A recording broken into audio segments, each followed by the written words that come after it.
Governor, I do want to switch to something that's become a political hot potato, and that is the future of TikTok, the Chinese social media service. As you know, the CEO of that company is going to be testifying before Congress in March, but by that time, more than half the states in this country could have and likely will have suspended TikTok, at least at state institutions. I believe you're looking to do that among institutions, state-run institutions in your state.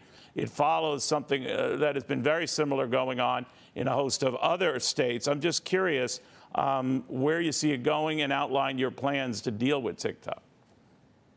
Well, what I would tell you, Neil, is that we know that the Chinese Communist Party has a history of stealing American intellectual property. They have a history of stealing Americans' personal information.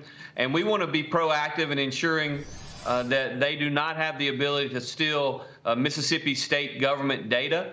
And that's the reason that I outlawed all TikTok on all state-owned devices, because we know that the Chinese often use social media platforms such as TikTok to get that data and get that information, and we're going to be proactive in Mississippi. You know, Governor, the reason why I raised it is last week I had the Montana governor, Greg Gianforte, is doing the same thing, forbidding TikTok use at, Montana universities, colleges, stuff like that. But he's running into some critical young people in that state who don't mind TikTok. In fact, are very cynical when it comes to people snooping on them. They figure that, American companies do it.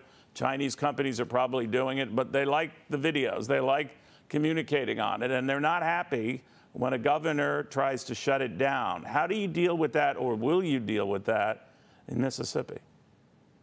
Well, Greg is a good friend, and while he may be dealing with young people in his state, I will tell you I'm dealing with a few young people that live in the governor's mansion in Mississippi. I have 3 daughters that are either at or near teenagers, and obviously it is a device and it is an app that is almost addictive for many of our young folks, and they spend a lot of time looking at it. Are they not happy with what you're planning, Governor? Do they let you know? I know you're the governor of the state, Dad, but come on already.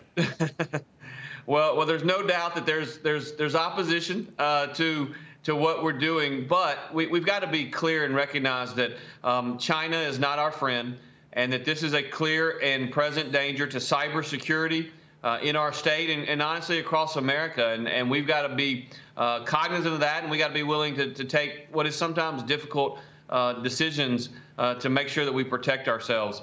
When we think about warfare in the future, warfare is not necessarily troops on the ground or boots on the ground anymore. There's a real battle going on for information and cybersecurity, and we've got to do everything we can as a state and ultimately as this nation to protect America's interest, and we're willing to do that. All right. Anyone who's willing to take his own children on to do the better cause is a brave governor. Let me know how that goes, sir. Very good seeing you again. Governor Tate Reeves of Mississippi, and a lot of governors are in this position who are doing this. They have kids of their own who say, not so fast, Pop.